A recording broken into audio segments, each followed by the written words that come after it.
Hey, ladies, and any gentlemen that may be joining in as well, whether it's for yourself or you're wanting to learn about how to care for your loved one. Welcome to all. I'm Val, and I'm going to show you a self MLD or manual lymph drainage video. Teach you how to do an upper extremity, an arm. Okay, if you've got lymphedema in your arm.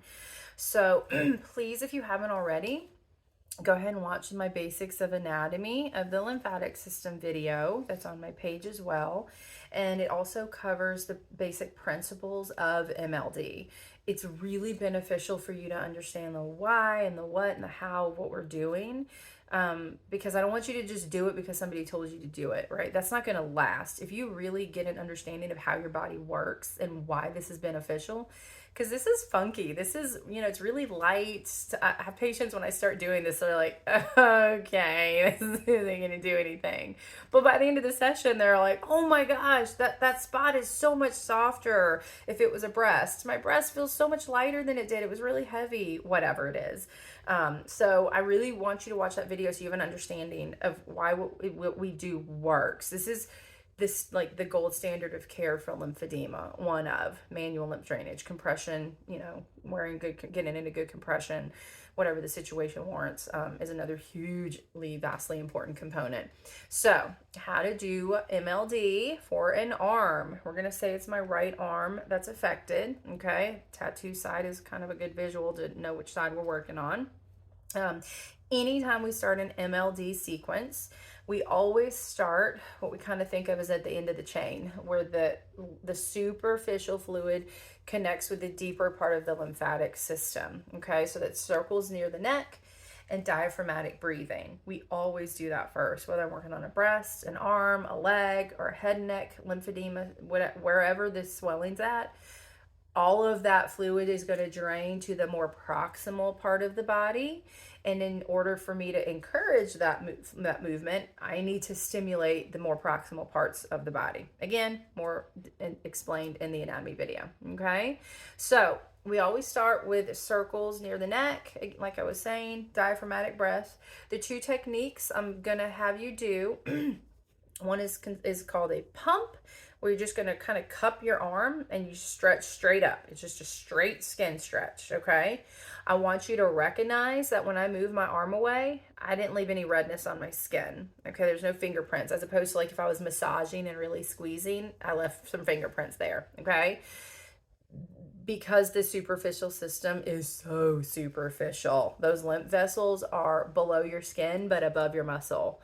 So all we really need to do is, if you'll place your arm on your bicep, you can immediately feel your bicep, right? Well, that pressure is already too heavy. So I want you to lighten the weight of your hand just a little bit. So you're still touching your skin, right? But we're not like laying on our arm.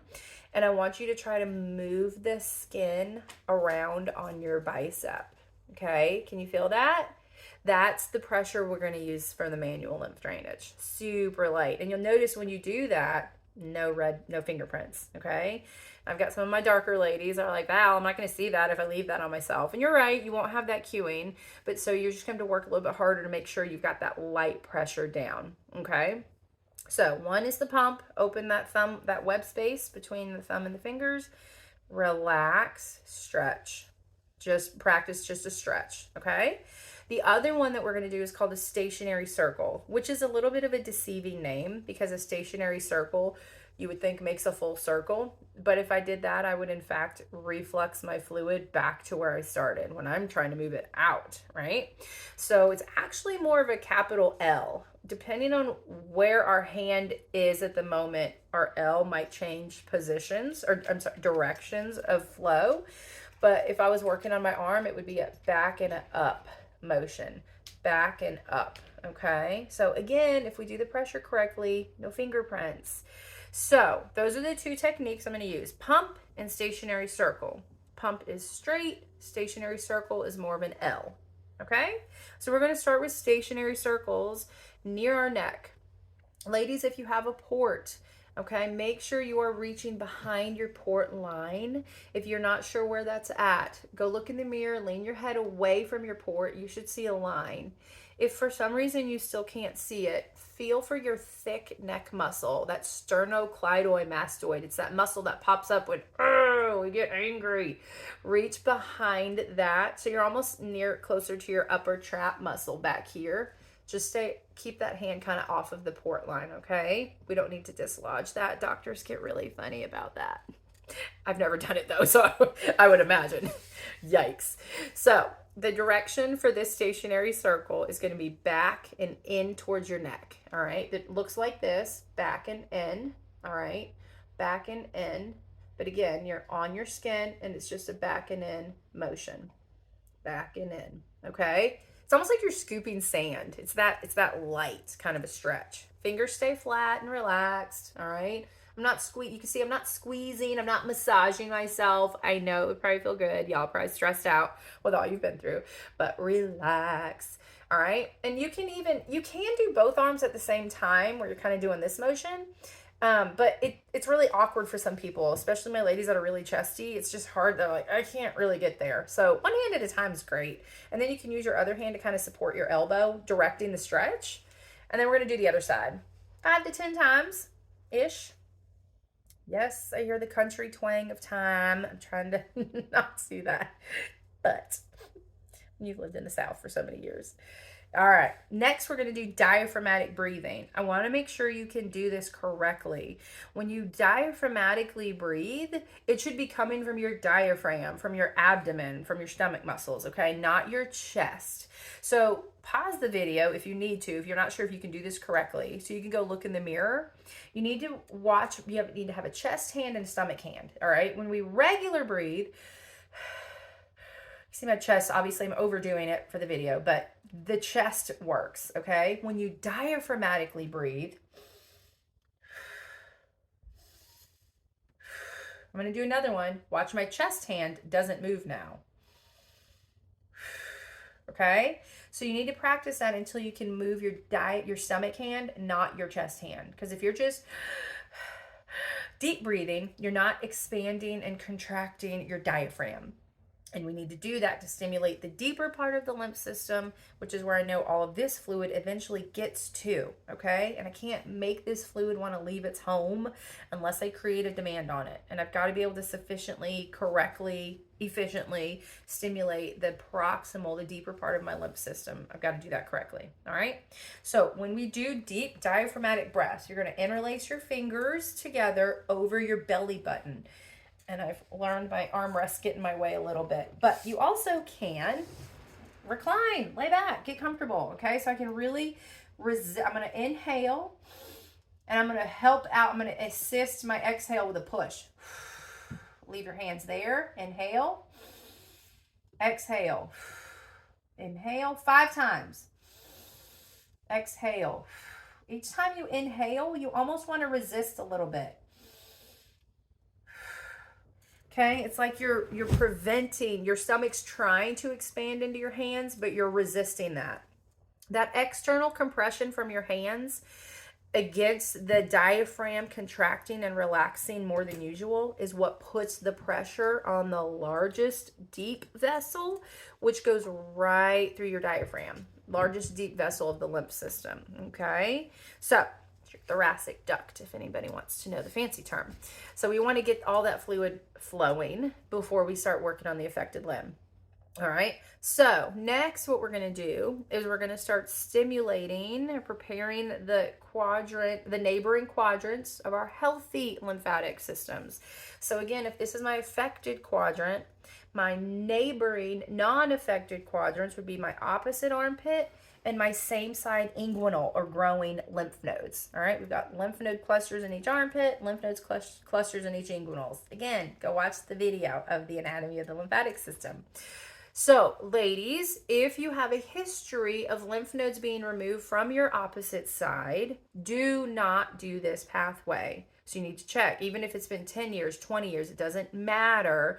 Those lymph nodes are still gone. So please, if you know you've had lymph nodes removed from this side, don't test the limits of the lymphatic system, okay? Because it might fail the test. We don't need to send more fluid over there. So you will skip this step, fast forward the video until I have my hands down here. If you've had lymph nodes removed up here, you don't do this, okay? ladies that can, we're going to reach into the armpit. You need to raise your arm up enough that you can get your hand fully flat into that armpit, okay? Maybe your arm needs to go higher, maybe a little lower. Everybody's armpit is a little bit different in how concave or convex it is. Some of them are kind of rounded out. Everybody's is different. So get those fingers flat. We're going to do a stationary circle. Another one here. So this time it's going to go, back and up. Back and up. It's different doing it on myself. Back and up than on a patient. Back and up. So that direction looks like back and up. Okay?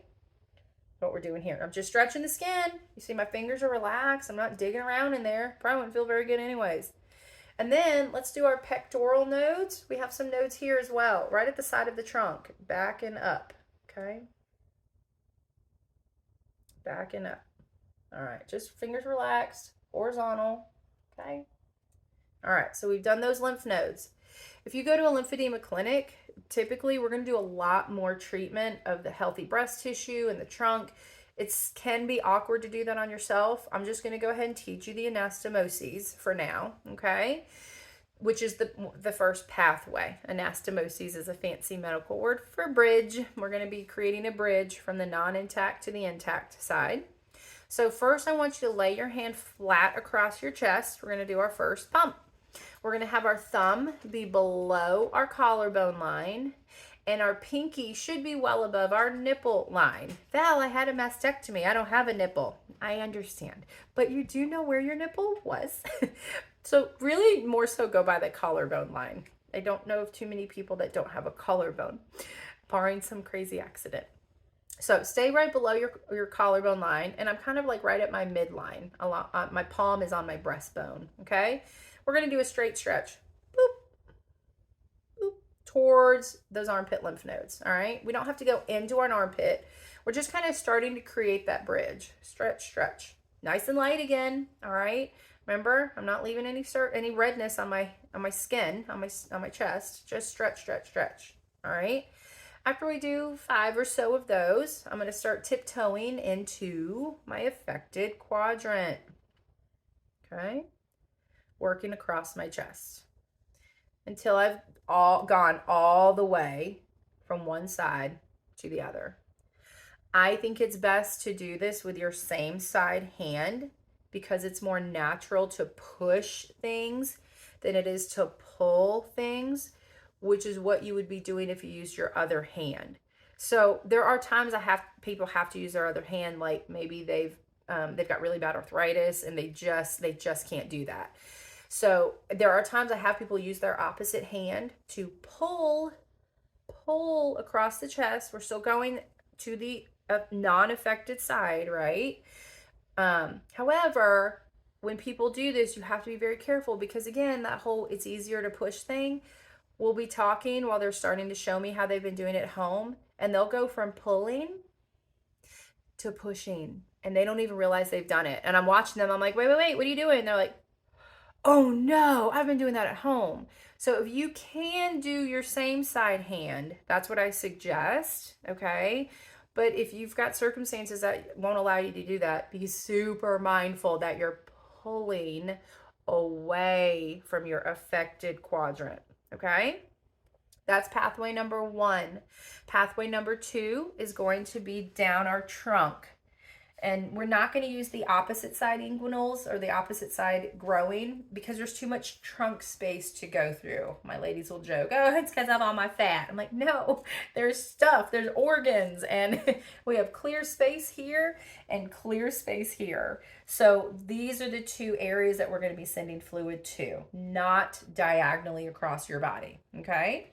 So we stimulated the lymph nodes here. We need to do the same thing to the inguinal or the growing lymph nodes. Just feel along the crease of your hip where your hip bends naturally, or your panty line kind of.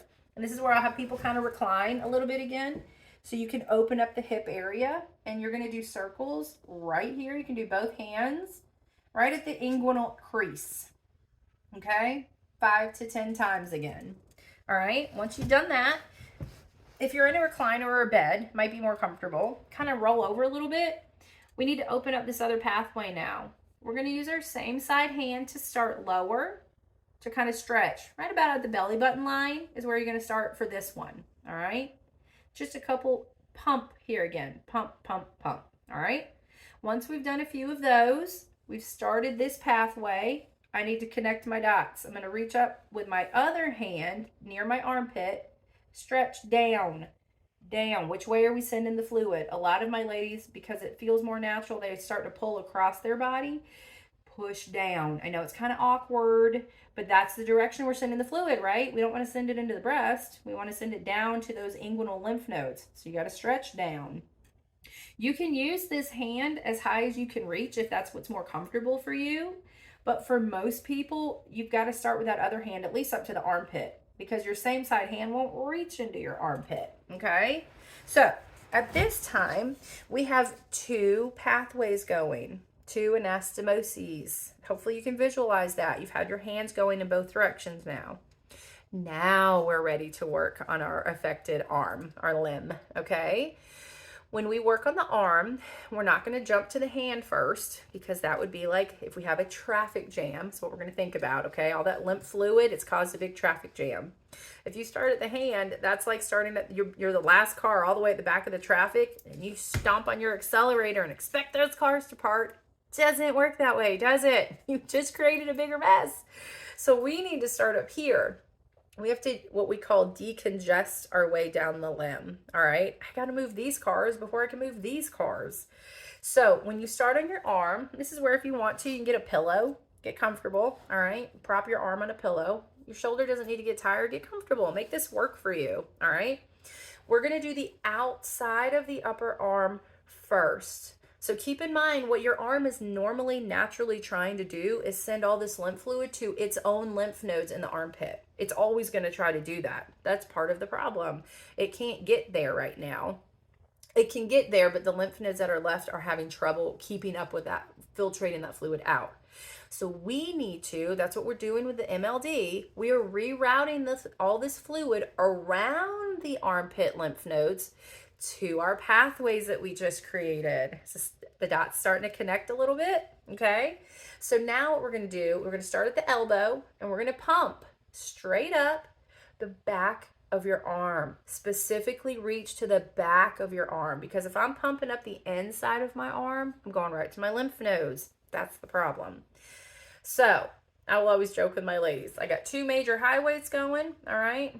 Pick a street in your area that is a major road that gets you to your highways. This is that road. We got to keep that road clear, because if yours is like mine, it gets backed up all the time. So I'm going to have to make sure I keep that traffic flowing. All right. So I'm just talking and pumping. Once you do this a few times and you've gotten the technique down, turn on your favorite show, watch a Hallmark video, Netflix, whatever. Put on something and just go through your steps. You can underdo this massage. You cannot do it enough.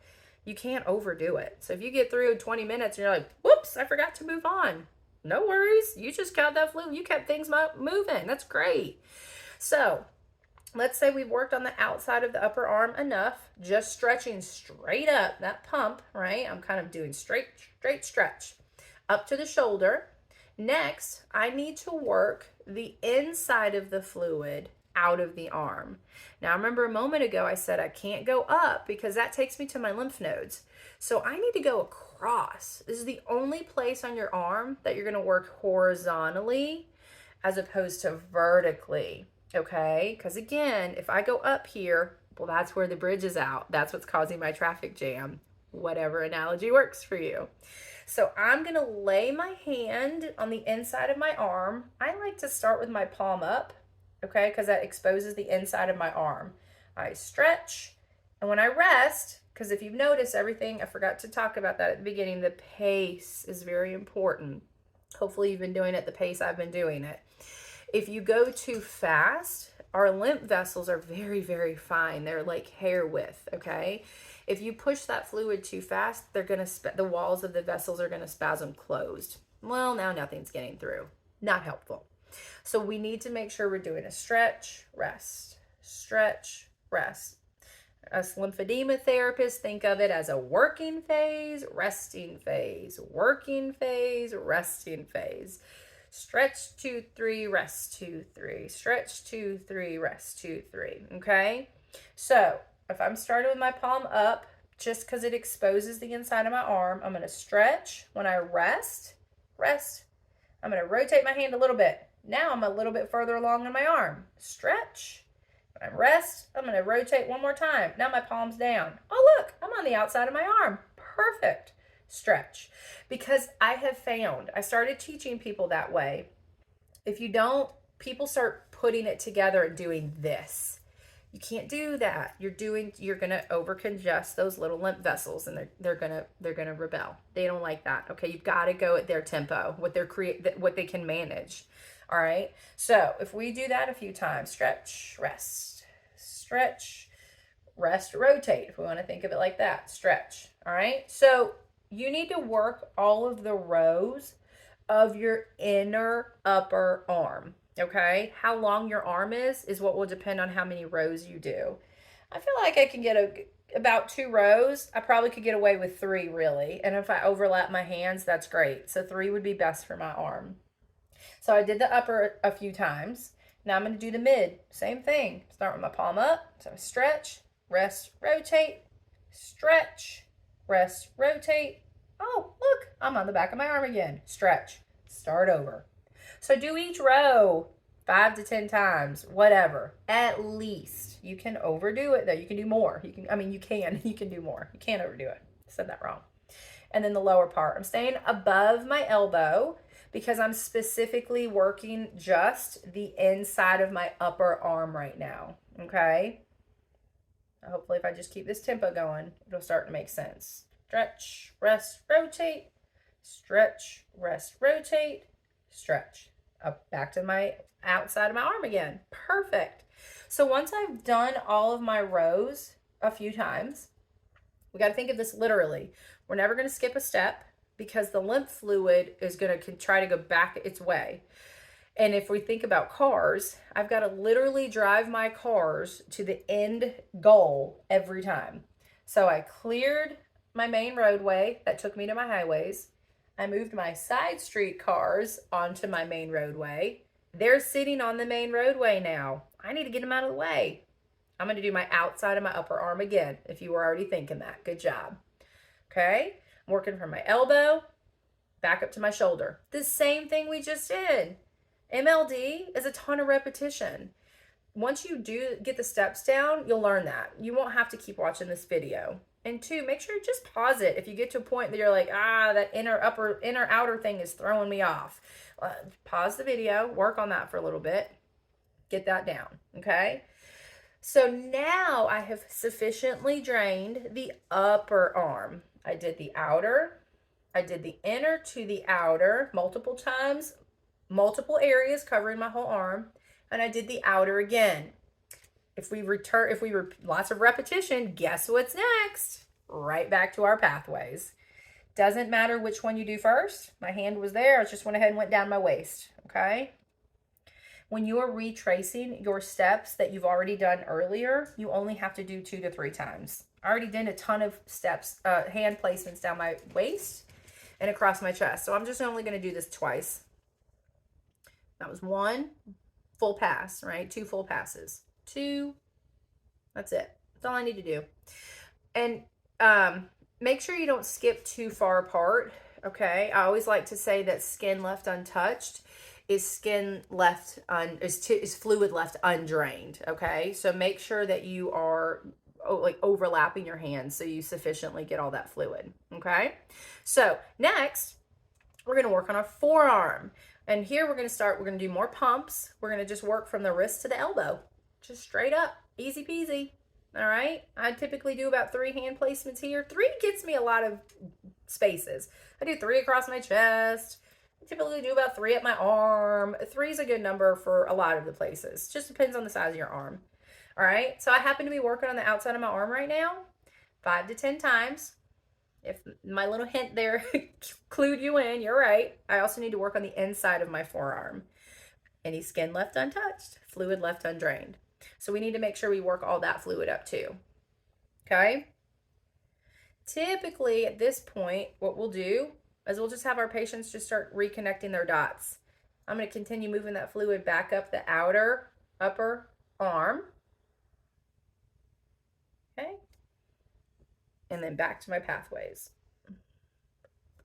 And that's the forearm. I would ideally do that a lot longer, okay, on the forearm, just kind of working through the steps and back down the waist. All right. Last step is we're going to work. Now we're ready to work on the hand. Okay. Now your hand covers your hand. So we don't have to move like we did on the arm. You can stay right here and do a stationary circle. This is a really great place for a stationary circle because you got skin on bone. So you can really feel that skin stretch. And then your stationary circle direction is going to be out and up, right? We wouldn't want to go down into the fingers. We got to keep that fluid moving up. Some people's hand have swelling, some people's don't, okay? If your hand doesn't have a lot of fibrosis or really any fluid at all, I would not ever skip the hand, but it's up to how your hand feels for how much time you spend here, all right? And then you work in between your knuckle bones, kind of just little baby pumps. You just stay right here, stretch, rest, stretch, rest. That's just little pumps in between the knuckle bones. Your hand, if you see all the tendons and ligaments and bones, has a lot of nooks and crannies for the fluid to settle. So if you do have lymph fluid in your hand, you need to spend some time doing different techniques on your hand. And I've showed the stationary circle. You can also pump, okay? Just a different technique, staying in that spot. You also can work each individual finger because your fingers are probably swollen. So if you kind of tense your fingers around the tip of your finger, stretch a few times here. Don't bend your finger, okay? It's just a very light stretch. A couple times here towards the knuckle, stretch. So I'm doing this on my finger, okay? And do each finger. Stretch a couple times, all right? Working your way through. At this time, essentially, you've done all your steps. You just have to reconnect your dots one more time, all right? So I'm going to go back to my stationary circles on my hand. And I'm going to go back to my pumps up my forearm because I'm not going to skip any steps. Other side of my forearm, making sure to do both sides. And now I'm retracing. So now I really do only have to do 2 or 3. Back up the outside of the upper arm. You've noticed I hadn't gone back to my inside of my upper arm when I've been retracing, because unless you have fibrosis here, which you might, and if you do go back to this step, okay? But if you don't really have a lot of swelling here, the outside of the upper arm is the most important, because this again is that pathway around, or that roadway around our lymph nodes, okay? And then pathways one last time. Boop, boop, boop. I'm going to do 2. I don't want to leave anybody behind. And then same thing down the waist again. Okay? And I'm going to finish with 2 of my initial steps that I started with, which were my lymph nodes. I need to do circles on those lymph nodes again. I just sent a bunch of fluid over to them. I kind of feel like it's a pat on the back. Good job, guys. Keep up the good work. Keep going. Push that fluid. Okay? Circles in the armpit again. Move my pillow. Circles in the inguinal lymph nodes at the growing again. Okay? And that's it. I hope this was helpful. And if you guys have any questions about anything, feel free to email me. My email is valerierosepta@gmail.com. And yeah, let me see if I can help and get into some good compression if you have lymphedema. Compression sleeve is what you need. Your local fitter can help if you have a local medical supply store. See if they have somebody that fits people for compression garments. Again, if there's nobody in your area, if you live in a really remote area, reach out. I'll give you some suggestions. All right. Hope y'all have a great day.